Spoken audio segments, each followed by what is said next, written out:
United Artists became a prestige company, a source of great pride for Pickford. Douglas and Mary saw United Artists as something that extended beyond their individual careers. And they were in fact correct, because after World War II, the studio system began to collapse of its own weight. And then the industry largely became what United Artists set out to be in 1920.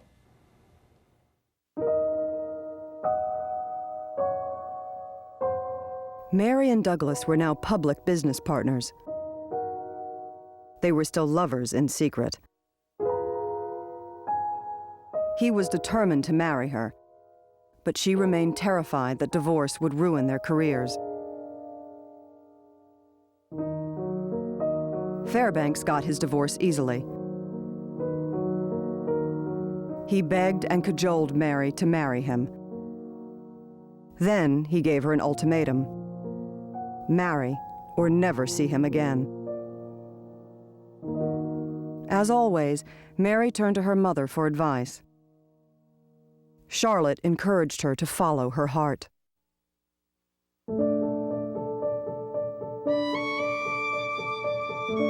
In March 1920, Mary went to Nevada and divorced Owen.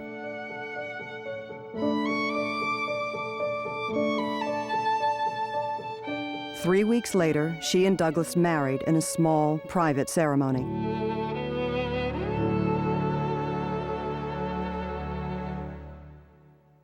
They waited to see how their fans would react. The public basically shrugged their shoulders and said, "What marriage? What divorce?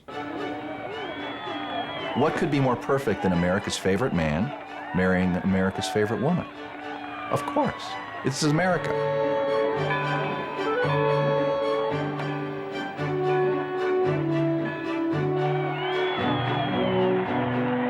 The couple sailed to Europe for their honeymoon. In England, a sea of people greeted them with cheers and roses.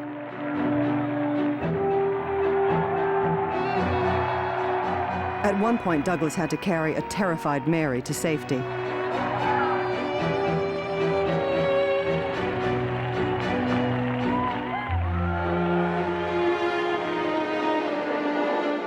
In France, they were mobbed everywhere they went.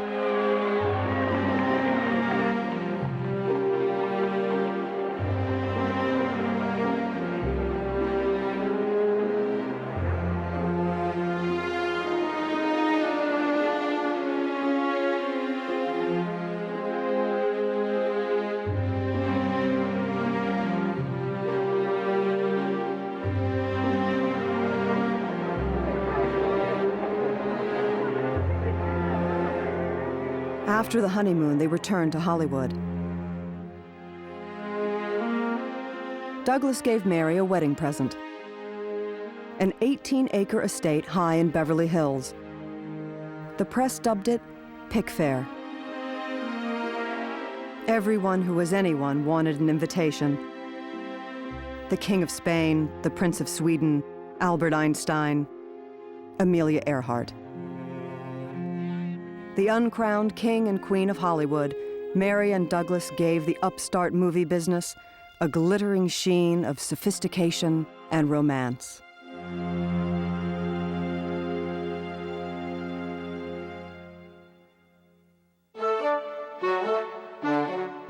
They set up their own production studio where they worked side by side.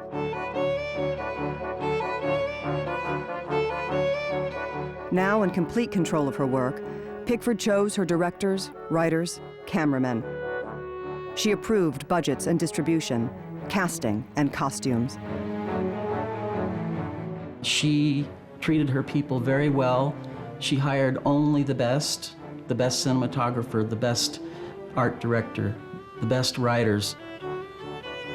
She was willing to pay top dollar, but you'd better be the best and you'd better do your best.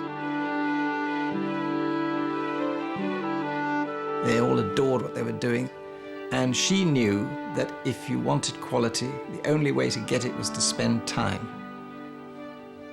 She supported them up to the hilt and was very critical of herself. When she saw the rushes, she would say, "I'm no good in this, we've got to retake it." And she became known as Retake Mary Pickford. She cut back on the number of films she made each year. She did not want to saturate the market. And she wanted each film to set new standards. In 1921, she made Little Lord Fauntleroy.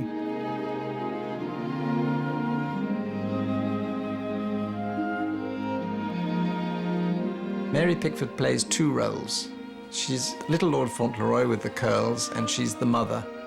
The mother is asleep, and Little Lord Fauntleroy comes in and kisses her. And how is it possible that Mary Pickford kisses herself? Nobody would have thought how difficult it was. Steel girders had to be placed down to keep the camera still enough, and the mat, special mats had to be prepared because it was done in the camera.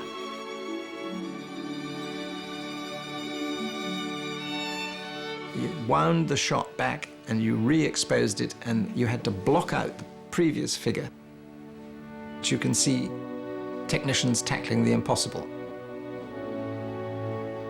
I still don't know how they did it.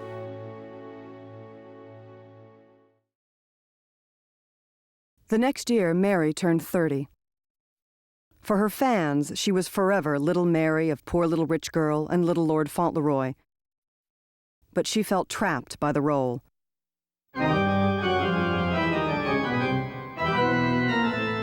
This dramatic rut keeps me eternally playing the curly-headed girl.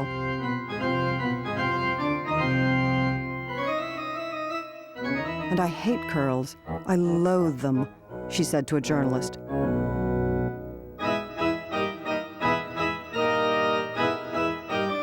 To help her break free from this image, she wanted to find a strong director with his own aesthetic.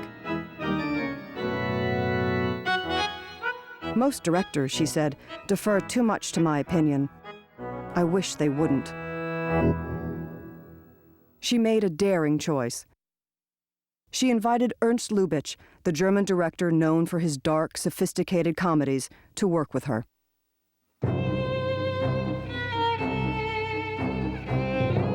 As their first project, they chose one of the bleakest tragedies in literature, the story of Faust.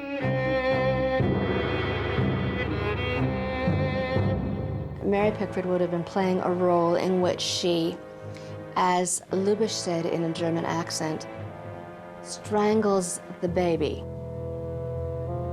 Now, Charlotte heard this and said, "Are you telling me that you are going to make a movie in which my daughter Mary Pickford strangles a baby?" That project hit the dust awfully fast. Charlotte guarded Mary's image vigilantly. And Charlotte was afraid of destroying the franchise. She was worried that Mary would alienate her core audience and wouldn't necessarily attract a different audience. Charlotte might have been right. Purely from a creative point of view, Mary needed a picture like that the way she needed oxygen, and she wasn't getting the oxygen.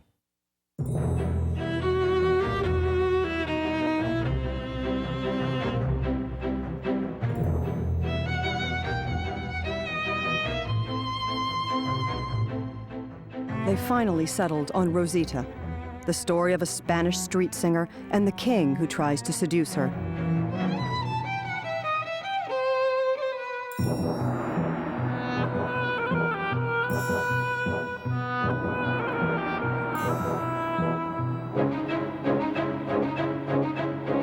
Production was difficult. As Pickford discovered, she and Lubitsch had fundamentally different worldviews.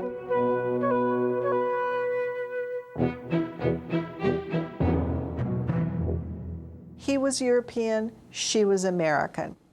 Lubitsch is very slyly sophisticated with a highly sexually charged universe. He's all about sex.